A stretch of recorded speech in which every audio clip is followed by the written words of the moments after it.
मुर्दाबाद मुर्दाबाद मुर्दाबाद वकील एकता जिंदाबाद जिंदाबाद जिंदाबाद भ्रष्टाचार मुर्दाबाद मुर्दाबाद मुर्दाबाद भ्रष्टाचार मुर्दाबाद। 2:30 बजे की बात है। एक 4 मरले की चंदड़ की रजिस्ट्री थी, दशमेश नगर की खेतों की रजिस्ट्री थी, 4 मरले की, कोई बेच रहा था। तो मैं रास्ते में पूछा भाई एसडीएम साहब का टोकन आ गया है। तो मैं ये क्या नाम है गौतम को दिखा ली। गौतम कहने लगा जी ये उसमें आती है शायद कॉलोनी हो। मैं भाई कॉलोनी नहीं, खेतों की ज़मीन है और पूरा स्टाम्प गैर मुमकिन का लगा रखा है। अगर एसडीएम साहब तो नहीं करेंगे, एसडीएम साहब वो कहने लगे मैं बोले जी एसडीएम साहब से चलो मैं पर्सनल मिल लेता हूँ, एसडीएम साहब नहीं करोगे तो मैं एसडीएम साहब के पास आ गया। एसडीएम साहब कहने लगे भाई गौतम को दिखाइए। मैं बोले दिखाइए। आप तो जो क्यों बोल रहे हो, इसके ऊपर गौतम मार्क करता है। मैं बोले जी मार्क तो आपने करनी चाहिए, तो गौतम क्या करेगा? गौतम एक कॉन्ट्रैक्ट पे लगा हुआ है, तो आप झूठ बोल रहे हो। तो उसने मेरे साथ बोला जी आप माफ़ी मांगो। मैं बोले जी माफ़ी की चीज़ की, जब मैंने गलती नहीं की। तो बार बार माफ़ी के लिए जोर देने लगे। मैं माफ़ी नहीं मांगी जी।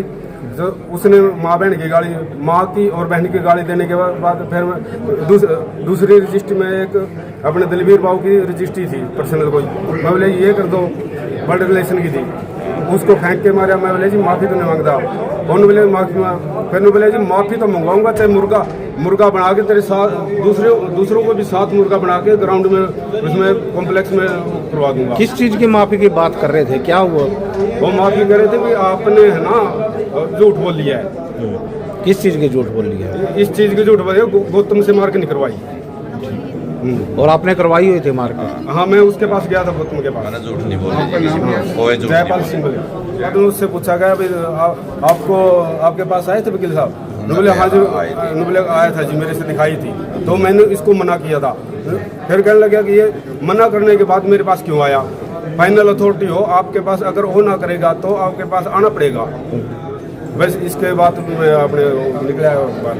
क्या बदसलूकी की गई आपके साथ? हाँ, ये बदसलूकी की खड़ा हो गया। मेरे को कहने लगा माँ बहन की गाली दी और उनका मुर्गा आपके साथ दूसरे वकीलों को भी मुर्गा माफ़ी तो मांगनी पड़ेगी, माफ़ी मंगवा के रहूँगा, चाहे मेरे को मुर्गा बनाना पड़ेगा। प्रदर्शन किया जाए। ऐसा है जी, अपने माननीय हरियाणा सरकार ने एसडीएम को सब रजिस्ट्रार की पावर दे दी, विभिन्न पावर तो दे दी, परंतु ये प्रैक्टिकल है, ये पॉसिबल नहीं है। ना इनको काम वर्किंग फंक्शनिंग आती, क्या वर्किंग है इस खासकर इस ऑफिसर को तो सब रजिस्ट्रार की पावर का कोई इल्म नहीं है किसी प्रकार की।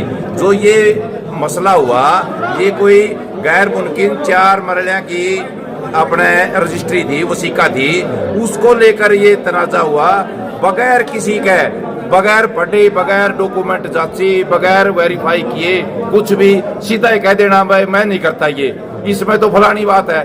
बगैर डॉक्यूमेंट देखे, बगैर वेरीफाई किए, ना ही मौके है उसने तस्दीक किया, ना ही कागजों में तस्दीक किया, ना ही पटवारी से वेरीफाई किया, और एट धर्मा से अपनी ही बगैर डॉक्यूमेंट के, बगैर उसके और बगैर के मारी जी वो डॉक्यूमेंट। इसको ना तो इसका सब रजिस्ट्रार का इल्म है और उसमें कुछ और ही समय लाती है। इसलिए ये शंका के घेरे में है। जो ये सब रजिस्ट्रार की पावर दे है एसडीएम को, ये तंग और परेशान करने की अर्ज से है, ये भी वापस होनी चाहिए।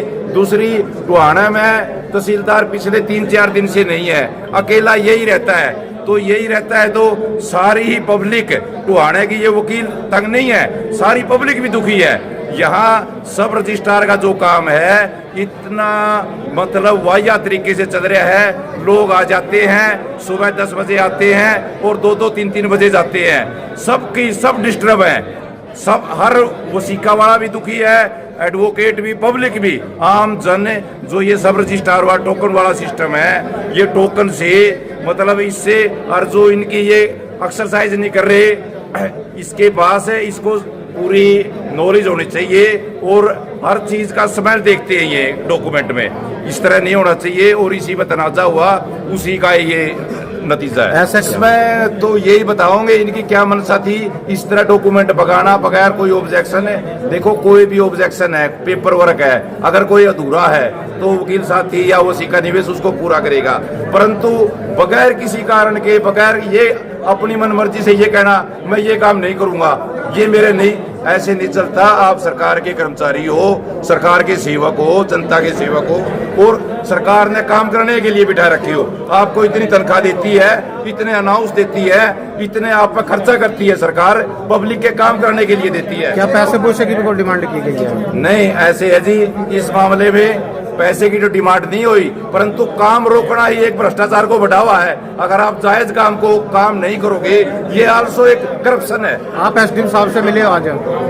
एसडीएम साहब के पास आए थे मिलने, परंतु एसडीएम साहब मौके पे नहीं थे और वो पहले ही चले गए। पता चलते ही भाई इस तरह वकील साथी आने लग रहे हैं, वो पहले ही मूव कर गए। अब आपका हम इसको पूरा जोर शोर से पूरे अपने प्लेटफॉर्म पर यहाँ लड़ेंगे, फील्ड में भी लड़ेंगे, और ऊपर अधिकारी डीसी साहब, चीफ सेक्रेटरी, हम वहाँ भी अपना प्रदर्शन करेंगे और वहाँ भी अपना नुमाइंदा व अपनी जो कार्यवाही है, हमने बार रेजुलेशन पा दिया है, इसके खिलाफ जो मिसकंडक्ट किया इसने उसका पा दिया, तो उसके बाद पेपर वर्क भी और साथ में जो उच्च अधिकारियों से मिलने का इसके खिलाफ, इसका जो बर्ताव है, जो मिसकंडक्ट है इसके खिलाफ वो भी शिकायत करेंगे और इसकी ट्रांसफर करवाएंगे। क्या नाम है जी, क्या मामला है? Suresh Kumar Gill, president bar association Tohana. क्या मामला है जी जो आज मामला श्रीमान जी ये कि कल हमारे के बार मेंबर थे जयपाल मलिक जी, उसके साथ जो एसडीएम साहब ने जो है दुर्व्यवहार किया है वो बहुत ही निंदनीय है, और उसने जो अब शब्द उसको कहे है वो हम उस पर बयान नहीं कर सकते, जो उन्होंने उनके साथ मिसबिहेव किया है। और ये एसडीएम अपने आप में मतलब अपने आप को बहुत ही सीनियर समझता है, ये अपने आप को जज की कैटेगरी में लेके आता है, इसको बिल्कुल बोलने की तमीज़ नहीं है, ये सभी वकीलों के साथ ऐसे व्यवहार करता है, और जिसको लेकर हम आज अपना रोष व्यक्त करने के लिए इनके पास आए हैं।